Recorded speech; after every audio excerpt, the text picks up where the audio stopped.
El tema de falla cardíaca es uno de los temas, digamos, pilares de la cardiología, junto con lo que es cardiopatía isquémica e hipertensión.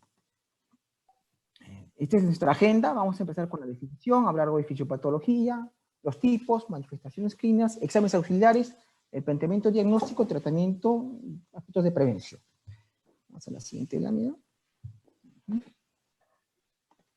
Primero iremos a la definición. Ahí está. Entonces, vamos a ver esta definición. Primero que nada, esta ponencia se basa en las guías de los años 2016 y 2017, tanto de la Asociación Americana como de la Asociación Europea de Cardiología. El año que ha pasado se ha hecho un congreso importante de falla cardíaca en Europa y también en Estados Unidos, y probablemente las guías que vengan en adelante nos van a modificar un poco las guías actuales, ¿no? Vamos entonces revisar qué cosa es cuál es la definición actual de falla cardíaca, ¿no? Lo primero es la tingencia, es la observación, que el término de falla cardíaca se ha modificado. Anteriormente hablábamos más bien de insuficiencia cardíaca congestiva, pero ya hace tiempo se sabe, ¿no?, que no todas las fallas cardíacas tienen congestión, ¿no? Entonces, por eso es preferible usar el término de falla cardíaca, ¿no? Entonces, se entiende por tal a un síndrome clínico que se caracteriza por síntomas típicos, ya sea disnea, fatiga, hinchazón de los tobillos, ¿no?, y que puede ir acompañado de otros signos como son incremento de la presión venosa, presencia de crepitantes en pulmones, edema periférico, ¿no? Y todo esto causado por anomalías ya sea de tipo estructural, ¿no?, es una anomalía estructural, o bien anomalías de tipo funcional, ¿no?, que van a implicar ya sea una reducción de la capacidad de mover el corazón, o sea, una disminución del gasto cardíaco, o bien un incremento de presiones de llenado. Avanzaremos un poco más. Bien, entonces, al ver la definición, vemos primeramente que la definición de falla cardíaca se limita a la fase en que la enfermedad es sintomática. Es sintomática y hay evidencia de signos. Por tanto, es importante, ¿no?, para el manejo identificar la anomalía estructural, ¿no?, la anomalía estructural para establecer un mejor diagnóstico y un manejo más apropiado. Ahora, la falla cardíaca es muy frecuente en población adulta, aumenta la prevalencia a medida que la población envejece, de tal manera que en poblaciones más de 75 años, más del 10% de las personas ya tienen cierto grado de falla cardíaca. Ahora, la mayoría de los pacientes, entre otros antecedentes, refieren historias de hipertensión, de enfermedad coronaria, de cardiomiopatías, muchas de fondo genético, enfermedad valvular, uso de cardiotóxicos, sobre todo en pacientes que son sometidos a tratamientos oncológicos, específicamente con la doxorubicina, ¿no?, que es un fármaco que es cardiotóxico. Hay antecedentes de problemas pulmonares crónicos y obesidad, ¿no? Implica para los diversos sistemas sanitarios un gasto importante de presupuesto en el manejo para tratamiento y rehabilitación de los pacientes de falla cardíaca, que puede ser tanto como un 3% de todo el gasto en salud. Pero en general, a pesar de que ya han pasado muchos años y han variado muchos conceptos, el pronóstico todavía es pobre, ¿no? La mortalidad está alrededor del 6 a 7% por año en aquellos que tienen falla cardíaca estable, ¿no? Y puede elevarse eso hasta un 25% en aquellos que ingresan con cuadros agudos a la emergencia, ¿no? Recordemos que la mortalidad en falla cardíaca esencialmente se da ahora por dos motivos. Uno es muerte súbita, que es causa rítmica, ¿no? Y la otra causa importante de falla cardíaca es por progresión misma de la falla. Recordaremos un poco de la fisiopatología. Ante todo, recordemos que hay un evento que va a iniciar la falla cardíaca, ¿no?, lo que vamos a llamar un episodio índice o evento índice. Puede ser algo agudo, por decir un paciente que hace un infarto de miocardio de una extensión significativa y que comprometa en forma importante la capacidad de bombeo, y este sujeto debuta con un cuadro agudo de falla cardíaca. O puede ser un cuadro más alarmado, quizás un sujeto que tiene hipertensión mal manejada y que progresivamente, con el transcurso de los años, hace cardiopatía hipertensiva y progresivamente compromiso de función ventricular e incremento de las presiones de llenado, ¿no? O sea, el evento índice va a marcar la evolución. Y este evento índice desencadena una serie de mecanismos compensadores, ¿no?, del corazón para tratar de preservar la función cardíaca, esencialmente el débito cardíaco, ¿no? Entonces, los mecanismos compensadores iniciales lo que van a buscar es preservar el volumen eyectivo, ¿no? Estos mecanismos, evidentemente, en una fase inicial, cumplen su objetivo, ¿no?, de tratar de preservar el volumen eyectivo del corazón. Pero a la larga, el tener los mecanismos activados en forma crónica resulta deleterio para la misma estructura cardíaca, para el mismo corazón, de tal manera que se produce como un círculo vicioso, ¿no? Activo más de mecanismos compensadores y se va acrecentando un daño estructural en el corazón y progresa la falla cardíaca. Entonces el paciente, estadios iniciales, que va a estar asintomático porque los mecanismos de compensación logran que este sujeto preserve su fracción de eyección, su volumen eyectivo, a la larga van a fracasar y llevarlo a sintomatología hasta estadios terminales. Entonces, nos fijamos acá, ¿no?, entre los mecanismos principales que activan en la falla cardíaca están a la cabeza los neuromorales. Esto implica incremento de la actividad del sistema simpático, ¿no? Recordemos que un determinante importante del gasto cardíaco es el volumen de eyección y lo otro es la frecuencia cardíaca, ¿no? Se activa el sistema simpático y aparte de esto se activa el sistema de renina, angiotensina, aldosterona, que a la larga lleva a retención de sodio y agua y va a condicionar una serie de cambios estructurales en el corazón. Ahora, no son los únicos mecanismos neuromorales que se activan. Se activa el sistema de los natriuréticos, se activan el sistema de la endotelina, se activa un sistema inflamatorio que involucra citoquinas, hay efectos sobre los elementos reactantes del óxido nítrico, y a la larga todo esto lleva a remodelado, a un cambio estructural, que este cambio estructural, este remodelado, es lo que condiciona, ¿no?, el pronóstico de la falla. ¿Por qué? Porque va a llevar a cambios en la estructura, ya sea hipertrofia, dilatación, ¿no? Incluso el cambio en la calidad de las proteínas contráctiles, se producen fenómenos de apoptosis, fibrosis de la matriz extracelular, perdón, y finalmente progresión de la falla cardíaca. Revisaremos brevemente cada uno. En la parte adrenérgica, recordar pues, que nosotros tenemos una serie de varoreceptores ubicados a nivel de los cuerpos carotídeos, a nivel del arco aórtico, incluso en el mismo músculo cardíaco, que van a mandar señales aferentes a nivel central, ¿no?, y esto a su vez va a responder, ¿no?, enviando señales para activar diversas, ¿no?, vías que implican a la adrenilciclasa, conformación de AMP cíclico y activación de diversas proteinquinasas, ¿no? ¿En qué va a terminar?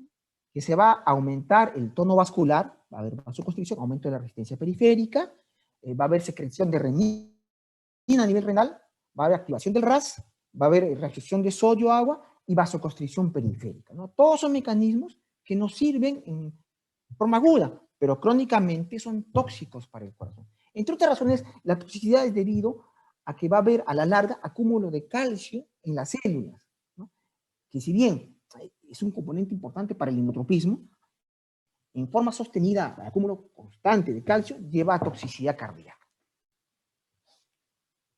A la par del sistema simpático se activa el sistema de renina-angiotensina. Desde ya bastante tiempo se conoce la función que esto cumple a nivel cardíaco, y esto me sirve para recalcar, ¿no?, en que en la historia de la conceptualización de la falla cardíaca, en un momento se pensó que esencialmente era una función, era un problema de bomba, ¿no? Entonces, ahí se buscaron sustancias como los digitálicos para aumentar el inotropismo, ¿no? Posteriormente se habló que más bien era un mal manejo del riñón del volumen, ¿no? Entonces había que usar diuréticos. Pero lo más importante probablemente es justamente la activación neurohormonal, ¿no? Recordemos que el hígado produce angiotensinógeno, que en presencia de renina, que viene de los riñones, ¿no?, y que se forma, entre otras razones, por estímulo adrenérgico, se va a formar angiotensina 1, es un decapéptido. Esto a nivel pulmonar, por acción de la ECA pulmonar, se transforma en un octapeptido la angiotensina 2, ¿no? Que es un poderoso vasoconstrictor. Y sus efectos dependen de qué receptor estimula. Acá se está señalando que la acción de la angiotensina 2 sobre el receptor AT1 desencadena una serie de eventos que incluyen vasoconstricción, resorción de sodio y agua, respuesta inflamatoria, hipertrofia y hiperplasia, aumento del estrés oxidativo y proliferación celular. Mecanismos que a la larga resultan deleterios. Pero recordemos que todo mecanismo en el organismo tiene su contraparte. Si bien hay un receptor AT1 que tiene efectos deleterios, la misma angiotensina 2 activa el receptor AT2, que hace todos los efectos contrarios, o sea, produce vasodilatación, es antiinflamatorio, disminuye, es antiproliferativo, disminuye el estrés oxidativo, ¿no? Ahora, no es la única manera, la ECA, cómo se produce la angiotensina 2. Existen vías paralelas, como la vía de las quimasas. Forman a través de la ECA tisular también con angiotensina 2, escapando, ¿no?, de un posible bloqueo que quiere inducir este nivel. Ahora, existen vías alternas también, ¿no? De la angiotensina 2 se puede formar angiotensina 1,7 y esto actúa sobre los receptores más, y los efectos de receptores más son muy similares a los efectos que se obtienen al estimular el receptor AT2. Además, también recordemos, sobre todo ahora que estamos en épocas de pandemia por el COVID, que aparte de la ECA, existe una ECA2, ¿no?, que aprovecha el virus para ingresar a través del epitelio pulmonar. Y esta ECA2 activa mecanismos contrarios a los que activa la ECA, contrarios a la angiotensina 2, ¿no? O sea, como vemos, son mecanismos que se van autorregulando, hay mecanismos de autorregulación, ¿no?, pero que en la falla cardíaca están exacerbados. Entonces, si yo quisiera manejar un paciente, incidiendo específicamente en la activación del RAS, tengo dos alternativas: o bien bloqueo a nivel de la ECA pulmonar, ¿no?, de tal manera que evito que se forme angiotensina 2, ¿no?, y de tal manera evitaría los efectos de la angiotensina 2 sobre los receptores AT1 y AT2, ¿no?, o bien voy en forma más selectiva y bloqueo el receptor AT1, ¿no?, con medicamentos como el losartán, de tal manera que evito todos los efectos deleterios de la angiotensina 2. Sin embargo, ¿no?, a nivel fisiopatológico hay una diferencia entre bloquear directamente la ECA con medicamentos como el enalapril y bloquear el receptor con medicamentos como el losartán, ¿no? Entre otras cosas, cuando yo bloqueo la ECA, permito que la bradiquinina, que tiene efectos vasodilatadores y benéficos para el corazón, se perpetúe, no se degrade. En cambio, al bloquear el receptor AT1, esa bradiquinina se va a degradar. Entonces, ahí hay una diferencia en la fisiopatología. Y tiene también importancia porque ustedes se acordarán, pues, que uno de los efectos secundarios más frecuentes de los inhibidores de la ECA es dar tos. Y esa tos se relaciona justamente al acúmulo de bradiquinina, ¿no? Entonces acá tenemos, pues, un pantallazo global de los efectos del RAS. Vamos a avanzar un poco más. Y el otro sistema, que si bien se conocía hace más de 50 años, es de los péptidos natriuréticos, pero inicialmente no se le dio la importancia que tenía, ¿no? Lo que se haya observado es que experimentalmente, al distender las aurículas, ¿no?, en este caso con un balón se distendían las aurículas, se observó que había un incremento de la diuresis y de la natriuresis. Entonces, el mecanismo es que por distensión mecánica de las fibras musculares, ya sea auriculares o ventriculares, se generan estas hormonas, ¿no?, que van a originar natriuresis y incremento de la diuresis, ¿no? Claro, si bien es cierto, se conoce hace mucho tiempo, ¿no?, y hay varios tipos de péptidos natriuréticos, como ustedes ven, tipo A, B, C, D, mucho tiempo no se le dio importancia, ¿no? Ahora, en el fondo, este es un mecanismo de contrarregulación de la activación del RAS, ¿no? A diferencia del sistema adrenérgico, esto actúa a través de neguanidina ciclasa, formando más GMP cíclico, ¿no? Y ahí están algunos de los efectos que se obtienen a nivel celular, ¿no? Aumentar natriuresis, producir vasodilatación, inhibir el RAS y el sistema simpático. Una particularidad también es que estos péptidos natriuréticos son degradados por una endopeptidasa neutra conocida como neprilicina. Entonces, parte de la investigación inicialmente era tratar de preservar el efecto benéfico de los péptidos natriuréticos, ¿no? Y esto se buscó hacer inhibiendo a la neprilicina. Actualmente hay una sustancia, un inhibidor de neprilicina que se llama sacubitril, pero que no se puede dar solo, ¿no? Porque aquí entra lo que llamaban la paradoja de los péptidos natriuréticos, que si bien son un mecanismo natural de autorregulación, fracasa, por sí solo no basta. sea, se tiene que usar el inhibidor de la neprilicina, de la sustancia que degrada los natriuréticos para que no se degraden, junto con un bloqueador de receptor. Y actualmente tenemos un fármaco en el mercado, que es la asociación de sacubitril, que es un inhibidor de neprilicina, junto con un bloqueador de receptor AT1, que es el valsartán, ¿no? Y los resultados han sido bastante prometedores, por lo que ya se discute modificar un poco las vías actuales de manejo, ¿no? Entonces, este es un adelanto de lo que se va a venir más adelante. Otros aspectos en la falla cardíaca es que se activa una serie de citoquinas inflamatorias, ¿no? Entre ellos el factor de necrosis tumoral alfa, ¿no? Normalmente nosotros lo encontramos asociado a cáncer, shock séptico, ¿no? Y de interleuquinas como la 6, la 1 beta.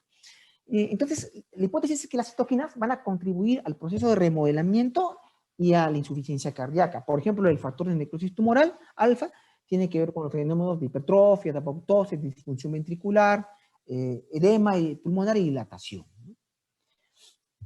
Bien, como yo les comenté al principio, finalmente lo que va a determinar el pronóstico es el remodelado de la cámara cardíaca, ¿no? Y este remodelado se va a dar en respuesta ya sea a una sobrecarga de presión o una sobrecarga de volumen de la estructura cardíaca, ¿no? Esto detectado a través de transductores mecánicos que van a enviar señales químicas y van a, de acuerdo al tipo de estímulo, condicionar o bien un remodelado tipo hipertrófico, una hipertrofia concéntrica, que sea, por ejemplo, cuando hay incremento de la poscarga, como la podemos ver en la hipertensión arterial o en la estenosis aórtica, o bien un remodelado de tipo excéntrico, que se ve en las hipertrofias excéntricas, que son características de las insuficiencias valvulares, la insuficiencia aórtica, la insuficiencia mitral, ¿no? Entonces, para que se produzca esto, tiene que haber definitivamente un cambio en el patrón genético, en la expresión genética de la fibra miocárdica, ¿no? Una es una hipertrofia concéntrica, o sea, en paralelo, y la otra es una hipertrofia tipo excéntrico o hipertrofia en serie, ¿no? Ahora, como le mencionaba, pues hay un cambio en la expresión genómica y fenotípica, a tal punto que incluso se llega a cambiar la síntesis de proteínas estructurales contráctiles del corazón. Se modifica las proteínas contráctiles del adulto por expresión de proteínas de tipo fetal, que son más ineficientes en la contracción. La progresión de este remodelado anormal, ¿no?, finalmente lleva a falla cardíaca, ¿no?, que en sus formas avanzadas altera la estructura normal del corazón, ¿no?, asumiendo una forma esférica que es ineficiente para preservar el gasto cardíaco, ¿no? Aparte de esto, va a haber alteración también en la reserva vasodilatadora de las arterias coronarias, lo que va a condicionar, por este y por otros factores, isquemia del tejido, ¿no?, agravando aún más la falla cardíaca. Ahora, no solamente el remodelado es de la parte contráctil del corazón, sino también va a haber un remodelado del tejido no contráctil, de los no miocitos. Incluye pues a los fibroblastos, al músculo liso, a las células endoteliales y incremento de células inflamatorias como mastocitos y macrófagos, ¿no? Finalmente, un último aspecto en el remodelado es que se desencadenan fenómenos de necrosis y apoptosis, ¿no? Recordando que la diferenciación entre uno y otro es porque en la apoptosis, que es una muerte celular programada, no hay el componente inflamatorio que nosotros vemos en la necrosis. La hipertrofia, ¿no?, que es un mecanismo de compensación adaptativo, puede ser fisiológico, por decir en el atleta, ¿no?, que hace pequeñas hipertrofias, ¿no?, en respuesta al ejercicio regular, intenso, ¿no? Pero que una vez que el atleta deja de hacer actividad física, pues eso regresiona, ¿no? Y eso hay que diferenciarlo de la hipertrofia maladaptativa, ¿no?, que es el que se da en las condiciones patológicas. Entre otras razones, esta hipertrofia maladaptativa lleva a rigidez miocárdica y por tanto, disfunción diastólica. ¿Por qué? Porque la fibrosis intersticial que se presenta hace la cámara más rígida, ¿no? Ahora, también este incremento de la tensión parietal, a su vez, va a condicionar más síntesis de angiotensina 2. Bien, ya que está lo que les mencionaba, pues que alarga pues, activación de genes fetales, ¿no?, que aumenta la expresión de proteínas anormales, su función contráctil es ineficiente. La apoptosis no es un fenómeno raro, más o menos se pierden 1/3 de los miocitos por este mecanismo, ¿no? Y esto hace perder masa contráctil, ¿no? Para llevarla a cabo se activa una serie de cascadas enzimáticas, específicamente llamadas caspasas, ¿no? Que van a intervenir en la degradación nuclear y la fagocitosis de las células, ¿no? Hay dos mecanismos, ambos tienen como vía terminal la activación de la caspasa 3, el extrínseco es por activación de caspasa 8 y el intrínseco es por liberación de citocromo C desde la mitocondria, ¿no? Es lo que se grafica acá, ¿no? Tenemos el ligando de la muerte, ¿no? Como se menciona ahí. Finalmente esto va a activar caspasa 8 y lleva a activación de caspasa 3, que es el efector final para iniciar el mecanismo de muerte por apoptosis, ¿no? Y la vía intrínseca, ¿no? Que es a través de mitocondria, se libera citocromo C, ¿no? Y eso activa caspasa 9 e igualmente finalmente se activa caspasa B, caspasa 3, la vía final del mecanismo, ¿no? Entonces, resumiendo, pues habría una serie de alteraciones, ¿no? Tanto en la biología, ¿no? Tanto en la biología, como vienen a ser hipertrofia de los miocitos, excéntrica y concéntrica, hay expresión de genes fetales, ¿no? Hay aumento del estrés oxidativo, hay proliferación de la tejido no contráctil, fibroblastos, tejido colágeno, hay un mayor recambio de la matriz, hay fibrosis miocárdica que aumenta la rigidez de la cámara y fenómenos de necrosis y apoptosis, ¿no? Y a nivel molecular tenemos alteraciones en el acoplamiento, excitación, contracción, hay proteínas anormales, también hay un cierto grado de sensibilización de los receptores betas, porque por el estímulo adrenérgico constante, el receptor beta tiende a esconderse, ¿no? Desaparece en la cantidad de receptores beta. Y es, por ejemplo, lo que se ve cuando uno usa inotrópicos de forma prolongada, como la glutamina. El efecto del inotrópico, glutamina, a la larga tiende a disminuir su efecto inotropo positivo. ¿Por qué? Porque el receptor beta se esconde, ¿no? ¿Qué más vamos a observar? Bueno, los cambios que hemos descrito, que finalmente llevan a cambio estructural, que es dilatación, esfericidad del ventrículo, adelgazamiento de las paredes, y podría condicionar en algunos casos incluso incompetencia valvular. Ahora, la matriz extracelular, en general, bueno, como les dije, está constituida de colágeno, elastina, fibrina, otra serie de proteínas de adición, proteoglicanos, proteínas fibrilares, nos va a dar el soporte a la estructura contráctil, ¿no? Y tiene un recambio muy frecuente, ¿no? Es sintetizado esencialmente por los fibroblastos, ¿no? Y ante una injuria, esta síntesis, ¿no? De colágeno va a incrementarse, aumentando la rigidez de la cámara, ¿no? Igualmente hay una fibrosis de tipo reparativa, ¿no? Y una fibrosis de tipo maladaptativa, ¿no? Va a haber dos tipos de colágeno esencialmente, el tipo 1, que es el más, es el mayoritario, más o menos el 85%, y esto va a otorgar rigidez a la cámara cardíaca, ¿no? El tipo 3 más bien le otorga un poco más de elasticidad, ¿no? Y como les decía, el recambio de las fibras, ¿no? El cambio de la matriz celular es muy frecuente, más o menos cada 80 a 120 días se recambia toda la matriz, y en parte por acción de una enzima que son las metaloproteasas, ¿no? Que están involucradas en los procesos de remodelamiento patológico.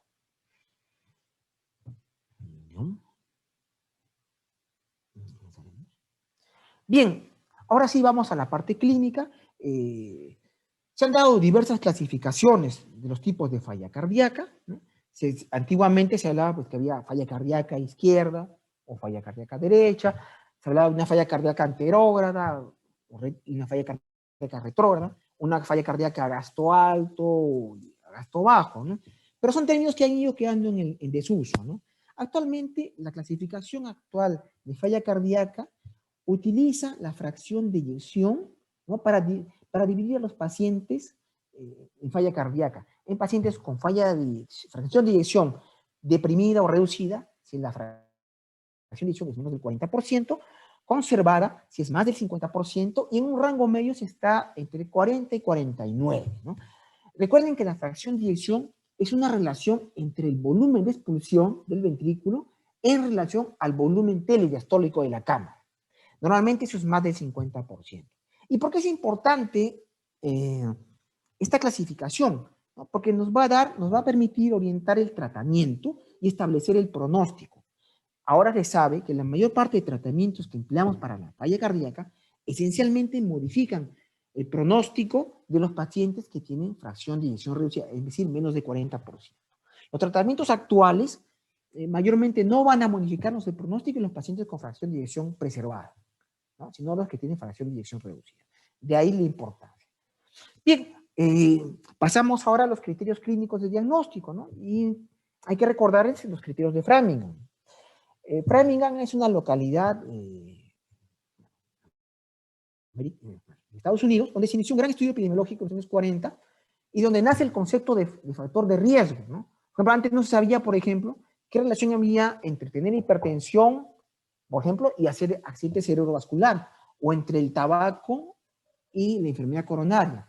Es recién después del estudio de Framingham en que nace el concepto de factor de riesgo. Y se estableció, ¿no?, los criterios diagnósticos de falla cardíaca.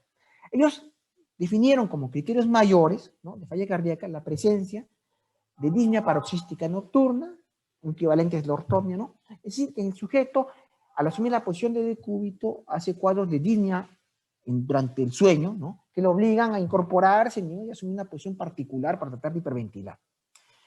Otro criterio mayor es la presencia de crepitantes basales, pero estos crepitantes basales tienen que estar por lo menos 10 centímetros por encima de la base de los pulmones. La presencia de tercer ruido. Les recuerdo que el tercer ruido se debe a la rigidez de la cámara ventricular, ¿no?, y coincide con la fase de llenado rápido. Es decir, el tercer ruido, que es un ruido agregado, se va a encontrar después del segundo ruido, ¿no? Y sobre todo tiene importancia cuando está en ritmo de galope. Y en los adultos, la presencia de tercer ruido siempre es un hallazgo patológico. En los jóvenes podría ser normal. Cardiomegalia, ya sea que lo detecte en el examen clínico al palpar un choque de punta muy desplazado, más allá de la línea medio clavicular, o que lo vea, por ejemplo, en una placa de tórax. El incremento de la presión venosa, que lo puedo hacer midiendo la presión venosa en forma invasiva, o evaluando la distensión venosa yugular a la cabecera del paciente, o buscando el reflujo hepatoyugular, que lo vamos a escribir más adelante, ¿no? El edema pulmonar agudo, el cuadro típico, cambios radiológicos característicos, y la pérdida de peso, más de 4.5 kilos, en respuesta a un tratamiento diurético, ¿no? Como criterios menores, se estableció el edema de tobillos, la disnea de esfuerzo, la presencia de taquicardia, más de 120 latidos por minuto, la tos nocturna, la hepatoesplenomegalia, el derrame pleural y la disminución de la capacidad vital máxima a 1/3, ¿no? Para hacer el diagnóstico de falla cardíaca, por tanto, requiero 2 criterios mayores, o un criterio mayor y 2 menores, o 2 o más criterios menores si no hay otra causa que me pueda explicar el cuadro de del paciente. Es decir, que no tenga problema pulmonar crónico, que no tenga falla renal o falla hepática. Y con esto ya establezco mi diagnóstico clínico. Claro está que para los cuadros incipientes de falla, probablemente iba a fallar el criterio clínico, ¿no? Ahora, esta tablita de acá habla de la clasificación funcional, porque está bien que yo haya hecho mi diagnóstico de falla, pero quisiera saber qué tan avanzado está el problema de mi paciente, ¿no? Entonces se estableció esta clasificación de Nueva York, de la Asociación del Corazón de Nueva York, la NIJA, que es muy práctica, ¿no? Y establece la clase funcional en 4 estadios, que van desde disnea grandes de esfuerzos, que es estadio 1, disnea mediados de esfuerzos, clase funcional 2, a pequeños esfuerzos 3 y en reposo 4. Entonces, yo sé con esta clasificación, primero, qué tan severa es la falla, ¿no? Por la graduación, ¿no? Y lo otro, me establece un pronóstico, porque yo sé que un paciente en clase funcional 4 tiene un pronóstico mucho más ominoso que un paciente en clase funcional 2. Y lo tercero es que me permite hacer un seguimiento del tratamiento, cómo responde mi paciente al tratamiento, ¿no?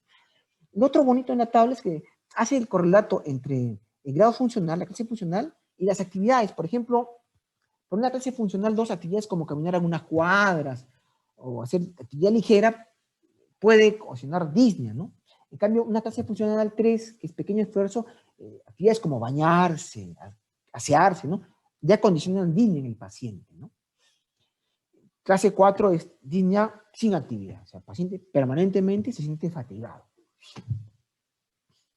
Entonces, cuando hagan el diagnóstico, usan los criterios de Framingham para su diagnóstico, me dicen la clase funcional, y lo tercero se puede establecer un estadiaje. ¿Cómo es esto, no? Al igual que el cáncer, ¿no?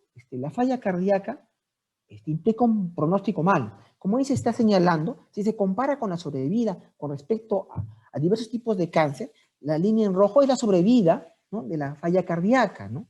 Y ustedes fíjense que la falla cardíaca tiene pronósticos mucho peores, ¿no?, en sobrevida con respecto, por ejemplo, a patologías como el cáncer de próstata o el cáncer de mama, ¿no?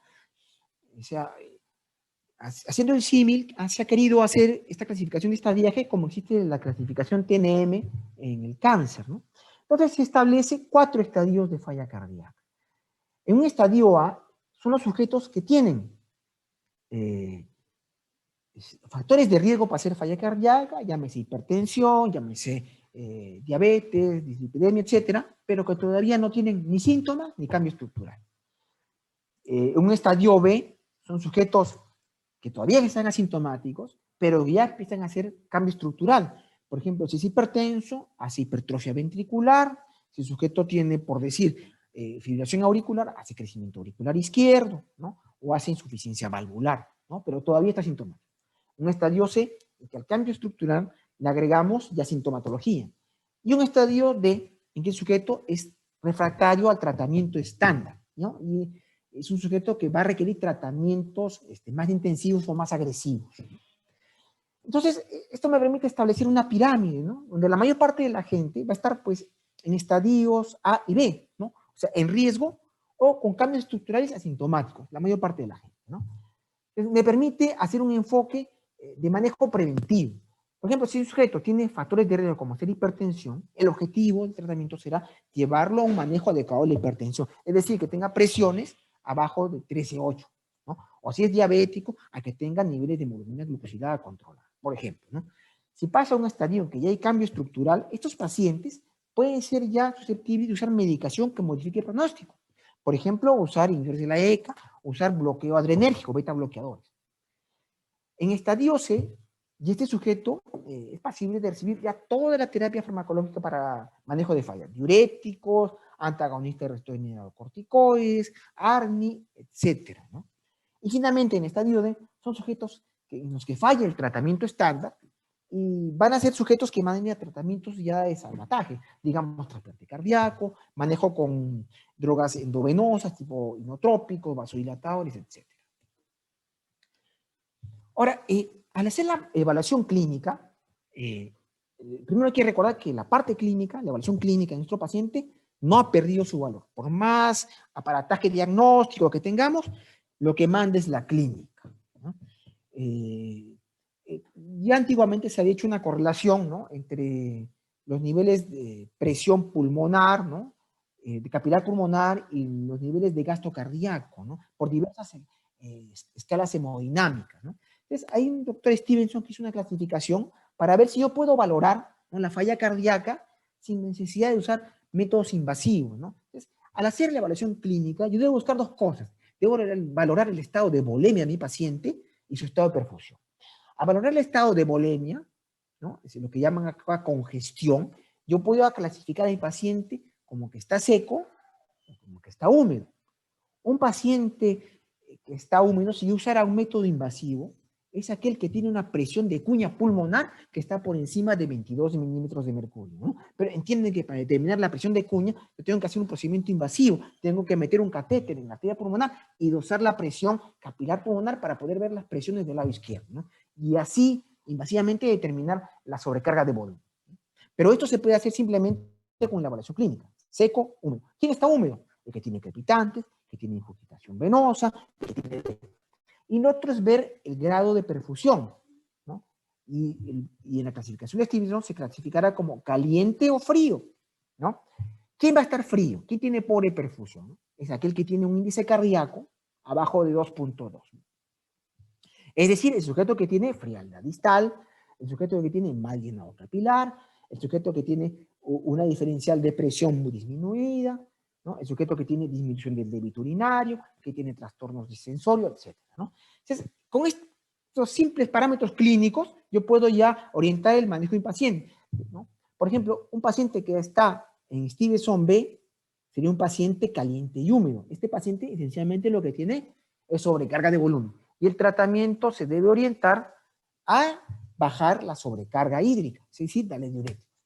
Si mi paciente está frío y húmedo, este paciente tiene problemas de perfusión y está congestionado. Entonces, nos vamos a abocar primeramente a recuperar su perfusión usando vasopresores e inotrópicos, y una vez que recupere presión, meter diuréticos para bajar la congestión, ¿no? Es un palito muy práctico, sobre todo para usar en emergencia, ¿no? Y bien, pues los diversos signos y síntomas se han analizado para ver sensibilidad y especificidad, pero yo les quiero acá llamar la atención sobre todo al valor que tienen en cuanto a sensibilidad, pues la presencia de reflujo hepatoyugular o ingurgitación yugular, ¿no? Que son bastante sensibles, ¿no? Para poderme determinar los estados de volemia en mi paciente, ¿no? Los estados de volemia. Por ejemplo, la ingurgitación yugular, ¿no? Vamos a considerar si está por encima de 10 centímetros de agua, ¿no? Pero ustedes me dicen, ¿pero eso cómo lo puedo medir? Claro, una manera sería meter un catéter central y medir la presión en aurícula derecha. Eso es invasivo, ¿no? Pero lo puedo hacer a la cabecera del paciente. ¿Cómo lo puedo hacer? Usualmente al paciente lo ponemos en decúbito dorsal con cierta inclinación, más o menos 45 grados, y lo práctico es que la columna venosa y la vena yugular externa, la muesca, sobrepase el borde anterior del esternocleidomastoideo. Si está por encima, yo voy a considerar el signo de ingurgitación yugular positivo. ¿Y de qué nos habla esto? Nos habla de falla ventricular derecha. Lo mismo nos va a decir el reflujo hepatoyugular. La diferencia está que yo voy a buscar reflujo hepatoyugular en aquellas situaciones en que el sujeto tenga una depresión relativa de volumen. Digamos que ha estado con diarreas, ¿no? El sujeto y tiene cierta hipovolemia, ¿no? Entonces, el signo de ingurgitación yugular no se va a ver a simple vista. Entonces, lo que yo hago es una maniobra. Y esta maniobra consiste en hacerle un reto de volumen. ¿Cómo lo hago? Hago compresión abdominal, no necesariamente en el hígado, de tal manera que voy a hacer como un reto de volumen a las cámaras derechas que si están en falla, si hay falla derecha, van a hacer que la columna venosa por lo menos incremente 3 centímetros sobre el nivel basal que yo he medido. Y en forma sostenida mientras yo mantenga la presión. Y al liberar la presión, cae nuevamente la columna. Y eso se considera signo positivo. Tanto uno como otro son marcadores de mal pronóstico. Y más aún si ambos se asocian a cuadros como la ortomia. Si el sujeto tiene ingurgitación yugular y tiene ortomia, quiere decir que la presión de cuña del sujeto está encima de 30. Es decir, está en rango de edema pulmonar agudo. Recientemente se ha descrito la vendopnia. La vendopnia es la disnea que tiene el sujeto cuando se inclina hacia adelante, ¿no? Y es un marcador de falla cardíaca, es un marcador tanto de sobrecarga de volumen como de pérdida de perfusión. Igualmente es un marcador de mal pronóstico. ¿Cómo lo voy a evaluar, no? Al sujeto le pido que se ate los zapatos, le acete los zapatos, ¿no? Y si a los pocos segundos de hacer la maniobra el sujeto entra en disnea, considero la vendopnia positiva, ¿no? Y como les digo, es un signo que evalúa ambas cosas, perfusión y sobrecarga de volemia, ¿no? Abre, padre. Ahora, acá en esta tablita ustedes ven los signos y síntomas más específicos y más típicos de falla cardíaca, ¿no? Por ejemplo, signos típicos. Signos típicos. Típicos de falla cardíaca son la ingurgitación yugular, el reflujo hepatoyugular, el galope, cortesía, ruido y desplazamiento o cardiomegalia, desplazamiento apical o cardiomegalia, ¿no? Signos típicos. Y los síntomas típicos, la disnea, la ortomia, la disnea paroxística nocturna, ¿no? La intolerancia al ejercicio, etc. Ahora bien, ¿qué exámenes yo le voy a pedir a mi paciente para empezar a hacer mi plan diagnóstico y terapéutico, ¿no? Lo que está indicado como clase 1 son situaciones que aceptan universalmente, que son benéficas y tienen consenso general en que se deben hacer. Por ejemplo, en un paciente con falla cardíaca, debo pedir su nivel de hemoglobina, su recuento leucocitario, dosaje de electrolitos, función renal, nivel de función hepática, nivel de glicemia, perfil lipídico, hormona tiroidea y ferritina. Probablemente en las siguientes guías también se va a incluir la valoración de los perinaturéticos como indicación clase 1. ¿Qué cosa además me es útil para valorar la falla?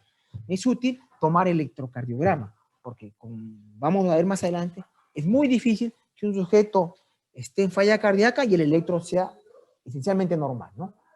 ¿Qué otra cosa más? Se toma una placa de tórax. La placa de tórax esencialmente lo que me va a permitir es descartar patología pulmonar que me pueda confundir en la evaluación de la sintomatología. Hay otras condiciones en que también se pedirán exámenes como cateterismo derecho, si es que yo pienso considerar al paciente para trasplante cardíaco, ¿no? Etcétera, ¿no? O prueba de esfuerzo en esas situaciones, ¿no? Pero los que les he mencionado son los básicos, ¿no? Mi perfil bioquímico básico, mi electrocardiograma y mi placa de tórax. Eso es lo básico. Ahora, aparte de esto, yo tengo que ver cuál es la anomalía estructural. Para esto, usaré técnicas de imágenes a la cabeza y la ecografía, porque es más económica, es mucho más versátil, se puede hacer a la cabecera del paciente, ¿no? Y va a informarme tanto de la función sistólica, me va a dar una evaluación de la función diastólica, es decir, de la rigidez de la cámara, y una evaluación de la función valvular, ¿no? La desventaja de la ecografía es que es muy dependiente todavía del operador. Sin embargo, hay nuevas técnicas ecográficas que ya obvian esto, en que los cálculos los hace la propia máquina, sin intervención del operador. Ahora, hay otras técnicas de imagen como resonancia cardíaca, que es, digamos, la mejor para establecer los volúmenes y las masas ventricular. Además, la resonancia me permite la valoración de la fibrosis cardíaca por medio de una técnica que se llama Real cardio con gadolínio, ¿no? Lo que me diferencia las zonas isquémicas de las zonas de fibrosis. La tomografía, ¿no? Me puede hablar bastante sobre el estado de las coronarias, ¿no?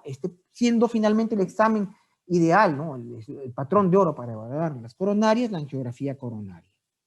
Acá tenemos algunas muestras de imágenes, ¿no? Lo que se señala ahí es la ecografía bidimensional estándar, ¿no? En lo que yo voy a ver es establecer los volúmenes de sístole y diástole y sacar con eso una fracción de eyección, ¿no?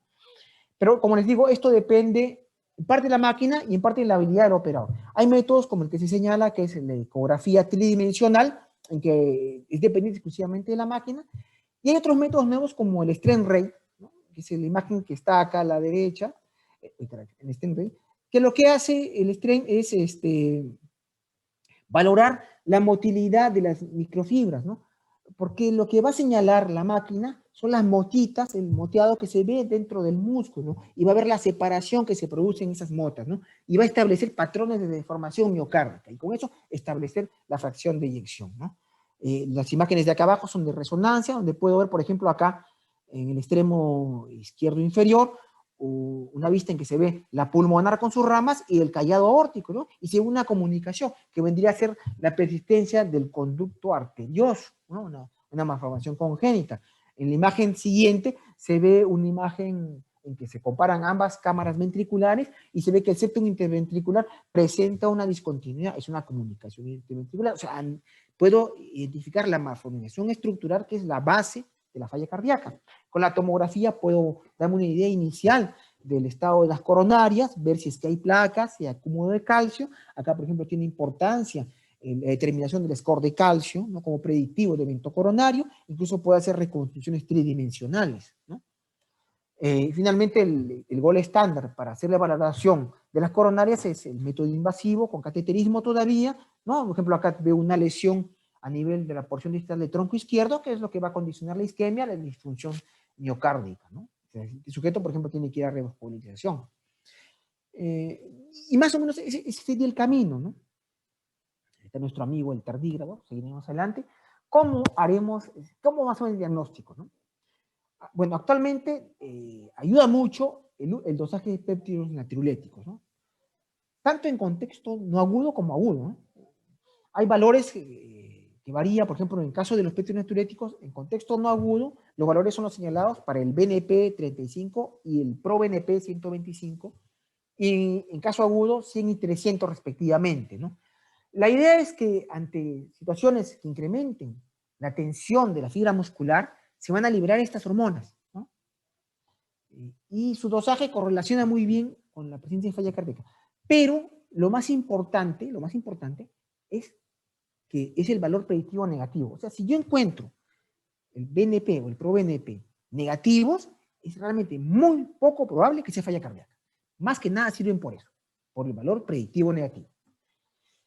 Hay otras situaciones en que se pueden elevar sin haber falla, como es el envejecimiento, la afección auricular o la insuficiencia renal, ¿no? El electrocardiograma aumenta nuestra probabilidad diagnóstica y, como les mencioné, es bien difícil que un paciente de falla cardíaca tenga un electro estrictamente normal, ¿no? Pero para el diagnóstico lo más útil sigue siendo el eco y sobre todo pronóstico, porque no va a determinar la fracción de eyección. Entonces, esta es una tablita para evaluar las pacientes que no tienen presentación aguda, ¿no? La presentación es no aguda. ¿Qué nos piden? Que evaluemos tres cosas inicialmente, ¿no? La historia clínica, donde veremos factores de riesgo, veremos manejo clínico, esa medicación que usa, respuesta a los diuréticos y la sintomatología que tiene. El examen físico, donde buscaremos todos nuestros signos de falla cardíaca. Y lo tercero que se me pide es que tome un electrocardiograma. Si encuentro anomalías en alguno de estos puntos, ya sea en la historia, en el examen o en el EKG, pido los péptidos natriuréticos. Y si estos salen elevados, procedo a hacer una ecografía para tratar de ubicar la anomalía estructural. Pero si el péptido natriurético me sale normal, ahí queda el análisis. Es muy poco probable que el cuadro por el que haya venido el sujeto sea falla cardíaca, debe ser de otra etiología, ¿no? Entonces, probablemente esta va a ser la manera, ¿no?, en que a futuro vamos a manejar las fallas cardíacas, ¿no? Es cierto, pues una falla cardíaca florida, con toda la sintomatología, hasta el portero la va a diagnosticar, pero la cosa está en diagnosticarlo con estos estadios más iniciales y no es tan evidente, ¿no? Para eso nos van a ayudar los péptidos natriuréticos. Pasemos al tratamiento. Primero, el tratamiento farmacológico. Los objetivos del tratamiento, primero es mejorar su estado clínico, capacidad funcional y calidad de vida. Fíjese que el primer objetivo no es disminuir mortalidad, es mejorar calidad de vida de nuestro paciente. Después, prevenir hospitalizaciones y en tercer punto, reducir mortalidad. Ahora, la mayor parte de la evidencia a favor de terapias que modifiquen el pronóstico de la falla cardíaca se ha obtenido esencialmente cuando hay fracción de eyección reducción. La mayor parte de fármacos que les voy a describir, donde tienen su mejor efecto, es en paciente que tiene fracción de eyección reducida, ¿no? Y lo otro importante es que siempre debe buscar una causa etiológica corregible, ¿no? Estos son conductas que uno puede tomar para prevenir la aparición y progresión de la falla, ¿no? ¿Qué cosas se ha visto en las cuales hay evidencia sólida que estas conductas ayuden? Por ejemplo, controlar la hipertensión arterial. Por ejemplo, un tratamiento adecuado de las dislipidemias. Por ejemplo, el dejar de fumar y consumir el alcohol en exceso, ¿no? Por ejemplo, dar inhibidores de la ECA en pacientes que tengan disfunción sistólica del ventrículo izquierdo asintomática, ya tengan o no historia de enfermedad coronaria. Por ejemplo, el uso de beta bloqueadores en pacientes que tienen disfunción sistólica, asintomática e historia de infarto. En todas estas situaciones, la indicación es clase 1, son cosas que se deben hacer, ¿no? Igualmente, el uso de dispositivos antiarrítmicos, ya sea para prevención primaria o secundaria de muerte arrítmica. Hay otras que todavía están en evaluación. Por ejemplo, en el caso de la obesidad, no está muy claro si el control de sobrepeso necesariamente retrase o prevenga la aparición de falla cardíaca, ¿no? Pero sí, por ejemplo, en el caso de la diabetes, las drogas tipo empaglifosina, que son inhibidores de CGLT2, ¿no? Se ha visto tanto en pacientes diabéticos como no diabéticos, previene o retrasa la aparición de falla cardíaca. Y es probable que a futuro, en las nuevas guías que vengan, sea considerado como un aspecto importante en el manejo preventivo y tratamiento de la falla cardíaca. Esta tablita de acá se refiere al manejo del paciente que tiene falla cardíaca con fracción de eyección reducida. Lo que está en verde son las terapias que tienen indicación clase 1, ¿no? Ahora, reconozco que probablemente esta tablita se modifique para el próximo año porque ha habido, como les comenté, dos eventos importantes respecto al uso de los ARNI y el uso de estas medicaciones para diabéticos, ¿no? ¿Cuáles son las medicaciones que van a la cabeza como drogas de primera línea en falla cardíaca? Como bien lo dice acá, uso de inhibidores de la ECA y uso de beta bloqueadores, ¿no? Eso van a la cabeza del manejo de todo paciente con falla cardíaca con fracción de eyección reducida. Probablemente esta indicación se modifique. Les voy a comentar por qué más adelante. Si a pesar de esto, nuestro paciente sigue con sintomatología, y sobre todo si tiene fracción de eyección deprimida menos del 35%, puedo optar por añadir un antagonista de receptor mineralocorticoide, tipo espironolactona. Si a pesar de esto todavía sigue sintomático, ya optaré por drogas de tercera línea. Acá se ha colocado a los ARNI, que son una asociación entre los inhibidores de neprilicina asociados a bloqueadores de receptor AT1. Específicamente en el mercado hay una asociación entre sacubitrilo y valsartán. Ahora, estos inhibidores de ARNI, que en esta guía del 2016 estaban como... Doctor Núñez, disculpe que le Sí, interrumpa. sí, doctora. Estamos ya casi cerca de los 50 minutos, va a faltar poco tiempo para la segunda clase y para las preguntas. Ya. ¿Qué me sugiere? Voy a acelerar, entonces, voy a Sí, acelerar por solamente... favor, de repente resumido para que ellos también puedan participar y lo otro, por favor, como le he pasado a los dos por los problemas que ha tenido usted en su Sí, ya, doctora, no hay configuración. problema. Voy a Sí. puntualizar. Entonces, los ARNI probablemente, estos medicamentos, vayan a pasar a ser drogas de primera línea, ¿no? Yo creo que acá vamos a dejarlo ahí, es lo más importante. Los diuréticos son un pilar fundamental, lo vamos a usar siempre que haya sobrecarga, el objetivo es causar hipovolemia. Este es el mecanismo por el que mejora la falla cardíaca, porque a la larga disminuye la dilatación ventricular, disminuye la tensión de pared, disminuye la isquemia, mejora la función cardíaca. Ya les comenté los IECA, que son un pilar, ¿no? El efecto secundario más común es la tos, pero probablemente uno de los efectos secundarios más peligrosos es la hipercalemia. Y por eso es que no debemos asociar IECA con bloqueador del receptor de angiotensina, porque hay más riesgos de hipercalemia.